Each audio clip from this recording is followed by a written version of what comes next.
like being a fish.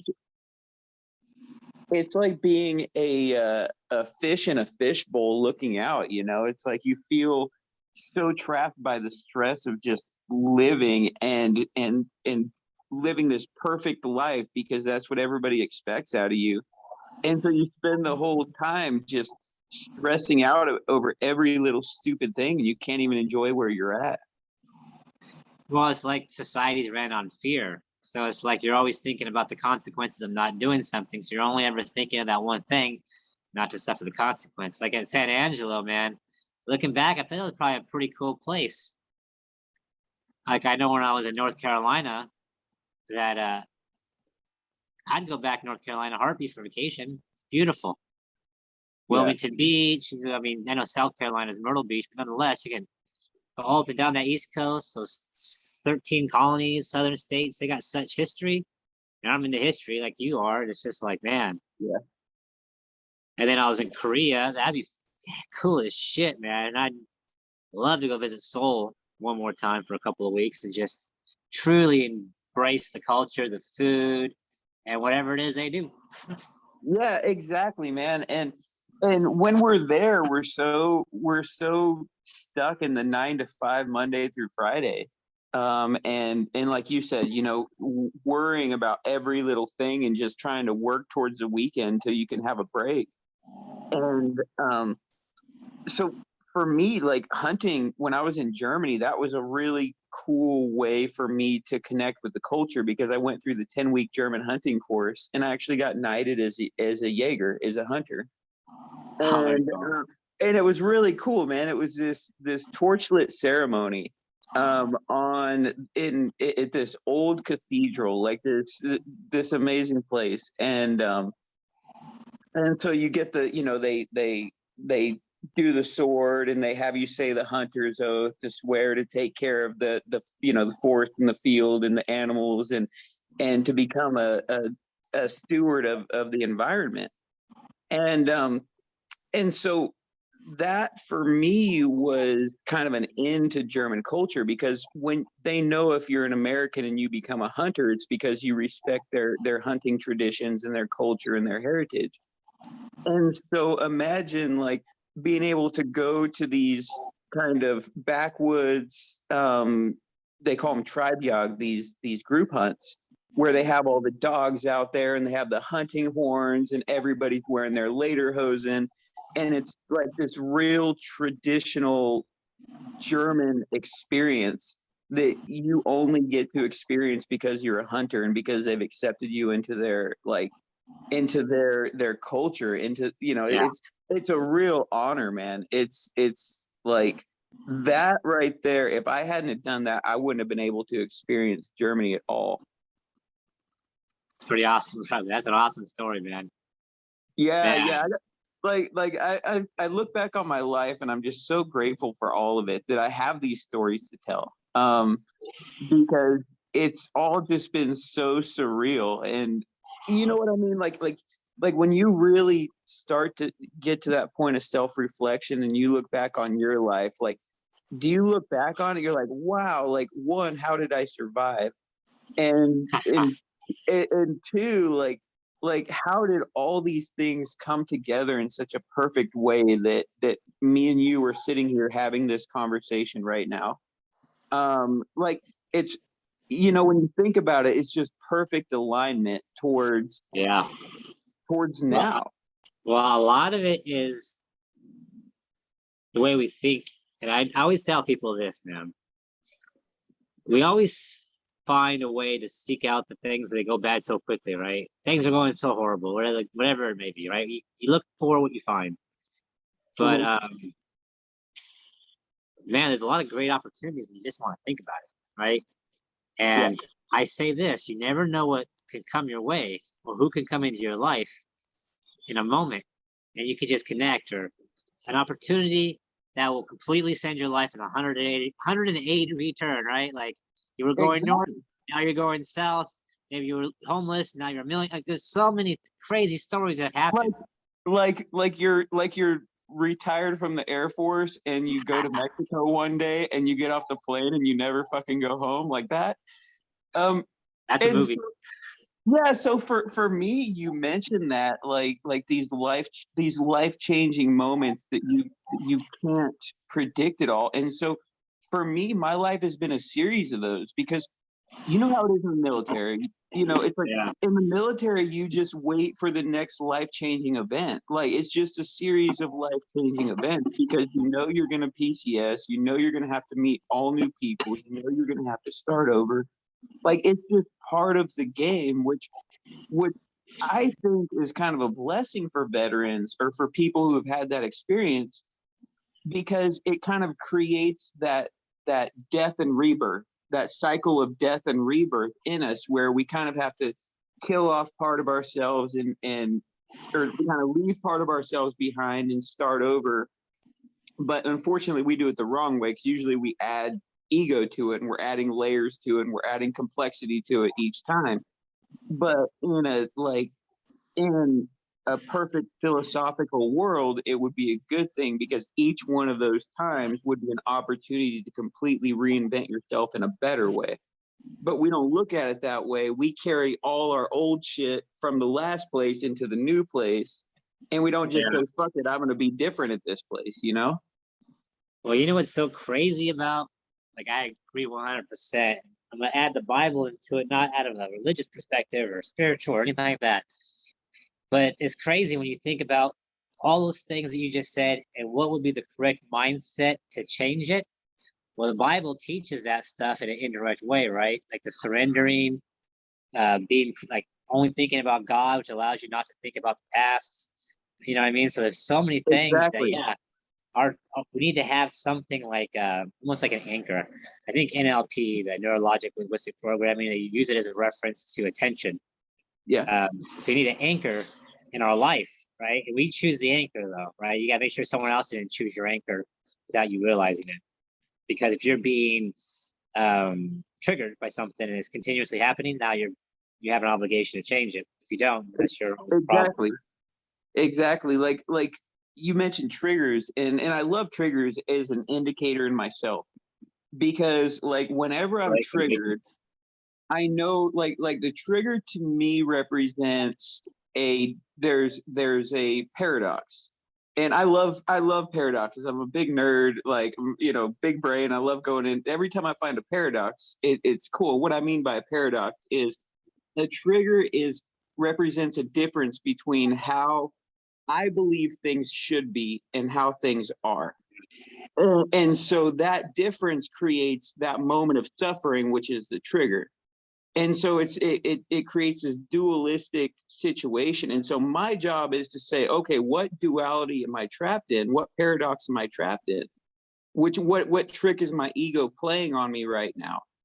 And when I figure out what trick my ego is playing on me, I can either address the trigger because some triggers you're supposed to address, right? When it's a Yeah. boundary based, you know, like if someone is fucking Yeah. up my if someone's fucking up my garden and I've told them to stay the fuck out of my garden and they come back in it, then it's not a reaction anymore. It's a response to repeated aggression.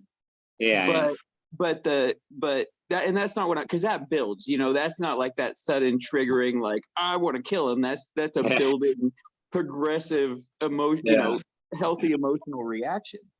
And speaking of Will Smith, like that wasn't a trigger. That was he thought about it. He knew what he was gonna do, and he walked up and he slapped the guy. You know, it's like whether it was staged or not. It was premeditated aggression is what it was. Premeditated violence. Yeah, and but he did it for a point. You know, like he did it to for whatever boundary he had. He felt that boundary was He crossed. felt it was crossed. Yeah. He And so obviously justified it. He did it. exactly. And so anyway, sorry. That's cool. Back to the paradox. So that difference between how I feel things should be and how things are. So how things are is perfect. The universe is perfect. If we operate under that assumption that everything that Yeah. happens is supposed to happen and everything that's ever happened has been meant to happen, then it's my job to deal with the unchangeable thing that just happened in front of me. So how do I go down to the root and figure out what's at the root of that? so for me, like just that momentary reflection, instead of going from the state of judgment where you're just constantly either accepting or rejecting, except, like most humans live in that binary state of like you're judging, judgment is not you, but people in general. Well, it's Like, like it's a survival mechanism, so you can be aware of situations that may be devastating. I think it's an involvement issue, right? We became judgments of scenarios and people that we can consider threats for our yeah, own protection. yes. Well, and so yes, man, you are just like, this is good. I love this. But Right on. now the problem is we have this confusion that exists within us between existential, like threats to life and limb, and anxieties. And so we believe these anxiety, like, not we believe, like our body, our physiology is programmed to treat this stress as, primitive environmental stress. And so you see the same effects, right? Because, so again, I like to look at humanity as a species, like a species in an ecosystem. And so like when you introduce environmental stress, say there's a species that perceives that there's not enough resources to fill the species needs, right? And or like a species is introduced into a habitat where the species has no natural predator, and the species overflourishes and demolishes the natural resources of the area, like in pigs all around the world. Exactly. And then you start to see aggression amongst the animals. You start to see psychological problems. You start to see physical problems. Weight gain is a big stress related, obesity in animals is a stress related issue, because the animals perceive a coming lack of resources. And if an animal like develops that psychological belief that they're not going to have enough, they overeat. And so, like, you look at American society and you look at money as a resource, and you see all these behaviors, the aggression, the the scarcities. Yeah, and it's all fear driven. So what you get is it pushes us back down into that primal level of thinking, because the environment in which we live is hostile to us. And if we don't do the right things, then the environment we live in is going to win, because money is the resource. And if we don't have enough money, we can't have shelter, we can't have food. Like, it's not available to us. We have to exist within the system. And so it's really interesting that as you see this trend, like as we recess and as we get into depressions, you get more violent crimes, you get more more aggression in between people, because again, the money is, people have to get more competitive. There's that primal need. It's all Well, here's a thing I always look at. It's like there's four directions, right? There's the two sides of the coin. Yeah. Then there's a group of people that are antagonizing. And then you got the people who are hopeful, right? It's really up to you which direction you want to go. There is no right or wrong direction. You can be someone of all of them. You know what I mean? It's like an archetype. You can be whatever you want. Yeah. I'd like to remind people, like, you're painting a picture, right? Because we really work in images more so than words. So you're painting a beautiful picture, like a motion picture, and your life is happening. And you get to pick out the pieces you want and enjoy what you're enjoying. So I definitely recommend that you just live through the place of observation. Trying to get too attached to anything, because you only set yourself up for failure.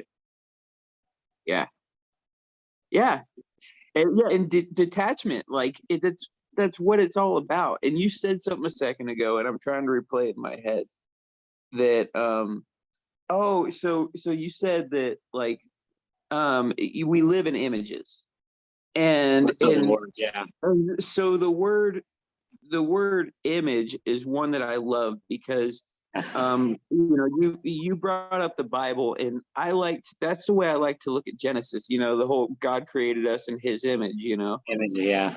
And so the traditional translation of that is we look like God, He looks like us. And for me, like, my image is the world in which I live.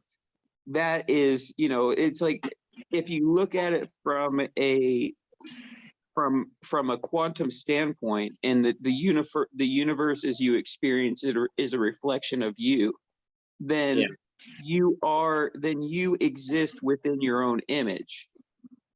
You understand what I'm saying? Like the It's universe. kind of like I sought out God and I found myself. I sought myself and I found God. Exactly. Okay. Because the way I look at the universe is like, me and you hit because you're a reflection of me. You're an accurate reflection of the things that I like about myself. And I'm an accurate reflection of the things that you like about yourself. And so in that sense, me and you are in each other's image. And so the way I look at the whole God created us in His image is that this is all His mind. Like everything is, everything is God. It's all His creation, and it's all His will that it exists. So even like the cell phone, people are like, oh, look at that technology, it's not natural. I'm like, it's natural because it's in my hand, and it was created to be in my hand. Like, that was the purpose of this particular cell phone leaving the line was to be in my hand. And it's all, if it's not natural, like, where did it come from? We're in a closed ecosystem, man. Yeah. No, this is good stuff, man. One of the things too, though, I think that people have a choice, and it's sometimes really hard to make what we would want to say out in public is the right choice, because what is right, what is wrong. But I think we have to kind of choose, like you said, with boundaries, choose with our boundaries. How do we want to see ourselves? And there's no right or wrong answer. It's just, how do you want to see yourself in your mind for the future? Like, if you're talking right now to your future self 20 years, how do you want that person to look, think, feel? How would you suggest that they did everything? Because that's the person you're going to be walking into. So you might as well get a close relationship with that person, So I like that. And again, this is cool because me and you are like, on some of these things, we're very yin and yang, because we see things from it's like we're sitting there looking at the same tree, and we're seeing it from two completely different sides. But it's cool because, like, I get to see it from your perspective, and now, like, my perspective on that so there's this street performer that I really, really like. He's kind of an inspiration of mine. I love music. It's like, music is one of my passions, and this guy's name is Morph, Morf. Okay. And he does really cool, like, percussive stuff with a guitar, and he does really cool stuff with vocals and beat looping. And like, his music is really unique, and it's art. And I'll send you some videos later. But the one that really impressed me was his TED Talk. And he was a successful banker, or some type of financial guy, right? Yeah. And he said he had this vision, and of him talking to his, like, 7-year-old self, sitting there, like, listening to his his music and all the stuff he had, and dreaming of being a rock star. And he imagined himself going back and seeing this kid, and how disappointed his 7-year-old self would have been in what he became, as this sellout banker doing everything for money, for this fancy apartment and materialism. And so he said, after he had this sudden realization, he walked in and he quit, and he told them he was going to go be a street performer, and they all laughed at him. And now this dude's got, like, millions of YouTube views. He's like traveling, like, and he's still a street performer. Like, that's what he wanted to do. He goes and he street performs and sells CDs and makes videos. And so for me, people like that fucking inspire me. Like Conor Yeah, McGregor is another inspiration for me. Just how he built himself up from nothing, just doing something that he wanted to do, you know. And you know, yeah, no, I completely agree with all those different things, particularly the one about the street performer, because going to Venice Beach, I go there every week, and I've been seeing the same street performer since I was like 15. This guy plays yeah, electric guitar and he goes rollerblading and he just does it, right? He has a turban on. I've oh always seen cool, him. I've seen him on TV a few times and shit. Well, I eventually met him at the gym, and dude is super cool. But after talking to him, man, my perception was completely wrong. The dude's super successful. He's a great businessman. He knows all about marketing. This guy, this guy's yeah. rich, right? Like I'm like the whole time I was thinking, oh, look at this hobo playing the guitar, and shit, was I played a fool for myself because that guy was completely opposite. Man, I love stories like that because it reminds us to humble ourselves. And that's the thing is like, man, I in my former life when I was, before I moved to Mexico, man, I was so judgmental of other people. Like, I'd walk up to, I'd look at people and think in my head nerd or, whatever. And it's just like this. Yeah, I felt so bad about myself that you're anyone judging that had others. that anyone that had any light, I had to fucking just in my mind grab them and rip them down because it was just because I was miserable. And then like I come here to Mexico and I don't speak the language. I Yeah, don't know anybody. I look different than everybody else. It's like I it's time for me to kind of fade into the background. And as I faded into the background, I started meeting people who I never would have talked to before. And I'm like, oh man. And it taught me to respect people. Like as every single person, I don't care if it's a crackhead on the street. I don't care if it's the homeless. Like one of my best friends here is a homeless dude who lives on the beach, and his name's Alex. And this dude has had a rough life. Like he's been on the street since he was 12, and he's like 70. And but and he speaks English. He got deported from the United States. Just this story. But he's out there hustling every day, thanking God for the sunshine and the beautiful place he lives. And it just reminds us yeah. of humility and gratitude. And this dude is one of the most enlightened dudes I've ever met in my life. And if I would have just discounted him as some homeless dude one day when he was sitting there at the bus stop, he was looking sad, and I sat down and started talking to him. And every time I see him now, I stop and smoke a cigarette with him. And Yeah, if I have a few pesos, I give him a few pesos, and the smile on his face, man, it's like it's cool to see him there, like yeah. grinding like that with That's nothing, fucking man. awesome. So inspiring. Yeah. And so like that's what I love about Mexico is you see that type of thing everywhere where it's just like people don't let the world beat them down. Like people don't give up here because everybody's out there grinding, everybody's Yeah, hustling, everybody's trying, if there's something that's big, there's probably 50 people in Mazatlan that are doing it immediately because people are just kind of riding these little waves of idea that come through. And when there's a good one, people start hustling with it. And when and it's really neat. It's like this living, breathing kind of economy going on around me. And it's so different to see. that's fucking awesome. I just got a message from Richard. Oh yeah? Yeah, we'll have to do our next Zoom with him on it, man. I think you guys have some good throwback and forths. Dude, so the other thing too is like, and I don't know if you want to record this or if you're probably gonna edit all this afterwards anyways, but No, I'm just gonna. You know what? Right now, like you were talking about that guy. Thing is, for the past 5 years, I've just been doing whatever the heck I could, and I'm still just doing it, right? And the only thing I know is that most people wait because they don't feel things are ever good enough. You're better off just putting whatever you have out and improving and improving and improving. But okay. first things first, just put whatever the fuck you got out there, man. Better to Okay, bro. show up with what you got than to stay home, you know? Yeah, exactly. Okay, cool. Yeah, well that's totally cool with me. Yeah, I want to talk to you and Richard offline about this because Man, here's what I'm thinking. I'm thinking we got a podcast called the Three Wise Dudes. Yeah, And you know what I was thinking? I was thinking three different because there's like three amigos, three wise dudes, three wise men, fucking whatever, three wise bros, whatever. Yeah, it could be a lot of different scenarios. But yeah, very cool, right?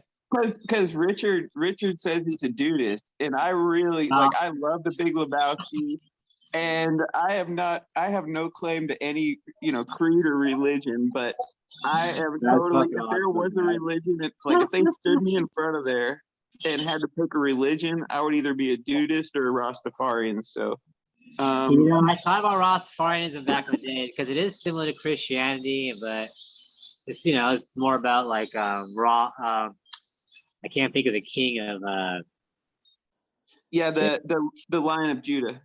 Yeah, I Yeah, mean it's cool shit. It's only about 2 million of them in the world, though. yeah. Most of them are in not Africa, but most of them are in Jamaica, and another place is the country that the king was a king of, Western Africa somewhere. I want to say Somalia. No, no, Ethiopia maybe. Well, I like weed, so like for me, Oh yeah, Rastafarianism is good. yeah, yeah. That's why every white guy likes Rastafari, right? Oh, exactly. I don't have any dreadlocks yet, though, but maybe one day. Well, the cool thing with Rastafari, they're also like vegetarians. I mean, I don't know, they're pretty healthy, I guess. Yeah. But hey, man, let's cut this one. I gotta make some other phone calls after this. But hey, dude, this turned out to be a really cool Yeah, voice. dude. I just gotta Yeah. hope. I just gotta figure out how to get this sucker on Spotify. Okay, bro. Well, hey, when you get on Spotify, let me know, because yeah, I'll go back and take a listen too. Because Yeah, I'll share it to you. We'll have some feedback. We'll see how we sound. Yeah, I listen to all my videos after I do them because I want to grow, right? Like I want to learn how to better communicate without saying ums and likes. oh, Shit like exactly, that. man. It's yeah, that reflection. I love, that's the thing I love about recording myself is I get an honest like that. Oh shit, that's how I look, or you know, you get more comfortable with yourself that way, man. You really, Well, really do. I had to accept I have a nasally voice, and I'm like, well, fuck it. This is how I sound. I sound like a Exactly, chipmunk. man. Exactly. I got a list, man. So fucking whatever. Yeah, I guess when we make millions of dollars, we can edit that shit, right?